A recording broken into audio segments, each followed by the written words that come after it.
In this three-part series, we're going to take a look at lighthouses, how they work, some of their history, and how a modern-day lighthouse works. There's going to be 3 videos in this series, and I suggest that you watch all 3 of them. It'll be worth it, I promise.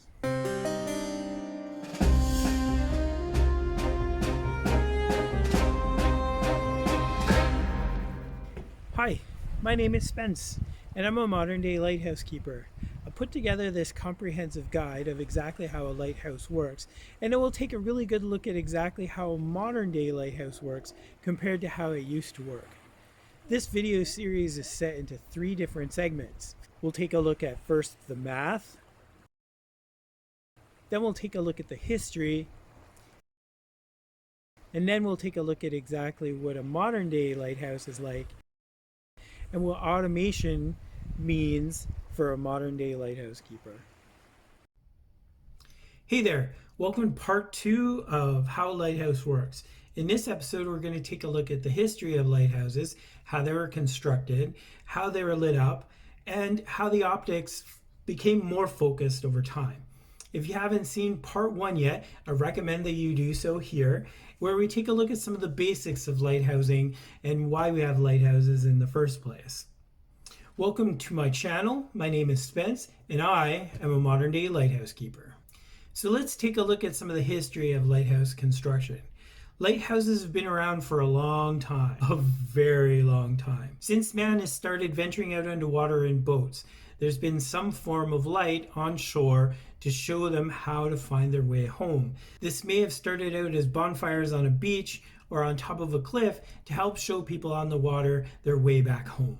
One of the first lighthouses documented would be the Lighthouse of Alexandria. This is a large 100-meter structure outside of the port of Alexandria in Egypt that was constructed around 300 BC. It is considered one of the ancient 7 wonders of the world. It was constructed using limestone block with a large furnace on the top to keep an open flame alight. Unfortunately, the structure did not survive during some of the major earthquakes, and the building collapsed. In case you are unsure of exactly how tall 100 meters is, the Statue of Liberty stands 93 meters tall from the bottom of the base to the tip of the torch. This means the Lighthouse of Alexandria was a full 7 meters taller than the Statue of Liberty. I'm sure the light of the fire could be seen from a pretty great distance. There are many examples of stone lighthouses throughout Europe that have shown a lot of history of where lighthouses come from, but what happens when you need a lighthouse that is not in such an easy location to get stone to? At the turn of the 18th century, commerce was growing considerably, and there was a dire need for lighthouses in dangerous areas to help guide ships away from rocks and other deadly underwater hazards. One of the best known of these lighthouses would be the Eddystone Lighthouse. Eddystone is a crop of rocks outside of Plymouth Harbor that's claimed the lives of many sailors who are headed up the English Channel.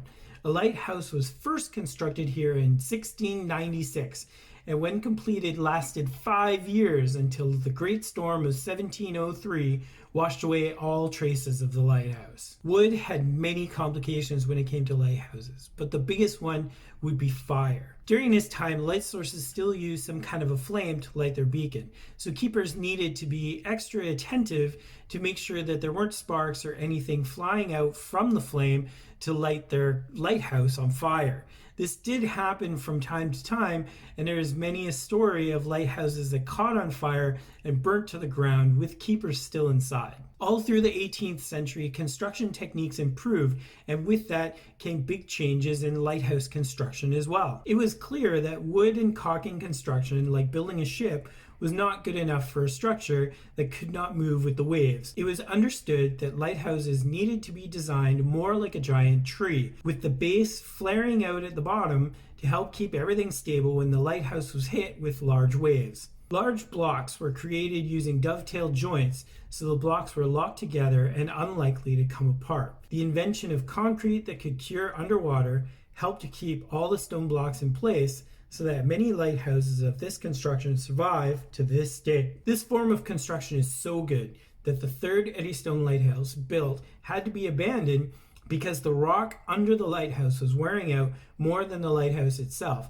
and it would shake from side to side when large waves hit. The base of the third Eddystone Lighthouse remains, to this day, still strong due to the improved construction, and a new lighthouse was built and lit in 1882, where it still stands to this day. Not all lighthouses are in locations that require this very strong construction, and many lighthouses in operation today are still built from wood structures.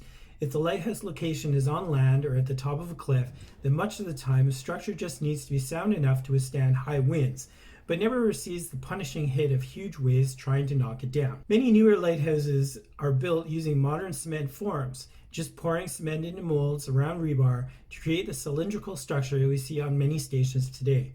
This type of structure usually doesn't house anyone in the tower itself and is host to modern day automation. So what about light sources?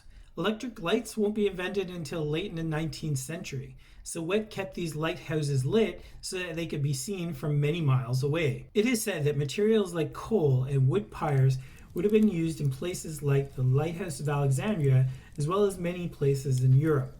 And it's recorded that some places could use up to 400 tons of coal a year to keep the light lit. Once it was understood more about how to amplify and direct light, it was possible to convert lighthouses to candles, which could be amplified using convex mirrors.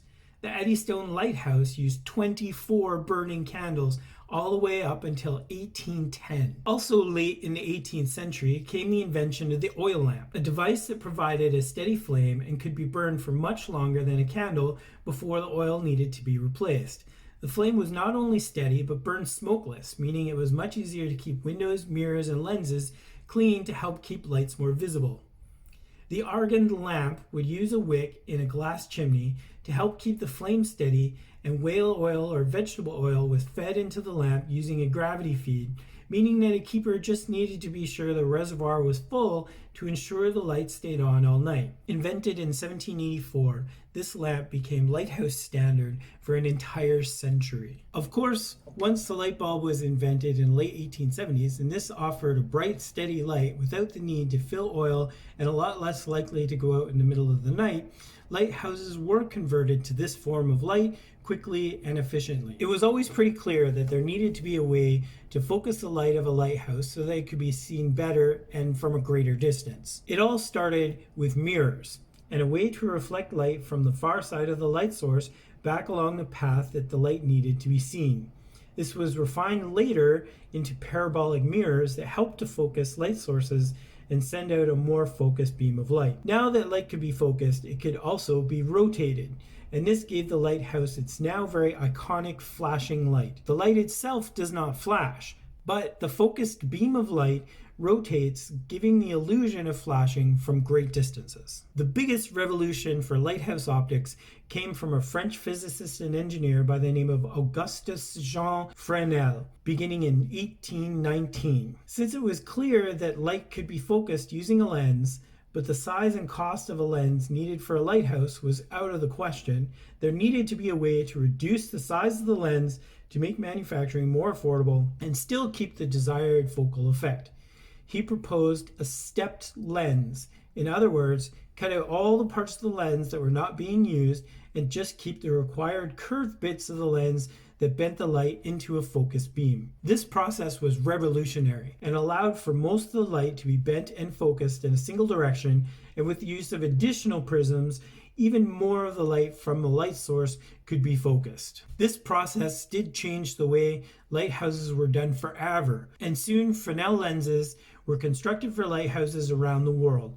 Depending on how far you needed the light to travel was how big you created the lens. There were 6 sizes of lens, from a 6th order lens that was about half a meter in height to a 1st order lens that stood a huge 2.5 meters tall, with the entire structure of the 1st order lens, including the base to make it rotate, standing at a huge 3.7 meters in height. The Fresnel lens is a beautiful structure and part of what makes lighthouses such a wonderful thing to this day, but Fresnel lenses are a lot of work. When lighthouses were still using an open flame for its light source, These lenses would get covered in soot and dirt and needed to be cleaned daily. And the clockwork mechanisms to turn these huge structures needed to be cleaned and maintained regularly as well. Which brings us to a little talked about part of what it meant to be a lighthouse keeper back in the day. In a letter dated 1825, Fresnel wrote, "I propose to float our rotating devices of the first order in a bath of mercury instead of placing them on rollers. This project won't present many difficulties. Nevertheless, as I have not put it into execution, I won't require you to adopt it for your first lighthouse." Fresnel's plan on using mercury was not implemented until 1890, where it was tested in several French lighthouses with first order lenses that weighed several tons. The lens would be mounted on a circular base, and that base would then sit in a trough which was filled with mercury. The mercury would ensure that the lens would always sit perfectly level and allow the clockwork mechanism to turn the structure without any undue stress. As a matter of fact, you could turn a 4-ton first order Fresnel lens with a single finger. The effects of mercury were still not really well documented at this time, but it was still advised to use safety equipment such as gloves when handling the liquid. The liquid mercury needed to be cleaned regularly to ensure that there was no impurities in the liquid metal that would cause wear to the lens structure. We all know that when nobody is looking, people tend to disregard the rules, thinking that they are immune to this kind of thing and the bad stuff always only happens to someone else. It is fairly well documented in literature, and there are many films about lightkeepers and their descent into madness. Perhaps this madness was brought on by the handling of mercury and not the actual isolation of these lonely locations. It brings to mind that maybe the common phrase shouldn't be mad as a hatter and maybe mad as a lighthouse keeper. And that would be a little bit of history about the lighthouse. So I hope you enjoyed this video. If you haven't watched it yet, I would suggest you watch some of the basics of lighthousing here. And if you want to know more about what it's like as a modern day lighthouse keeper, click on this one here. Thank you so much for watching, and we'll see you next time.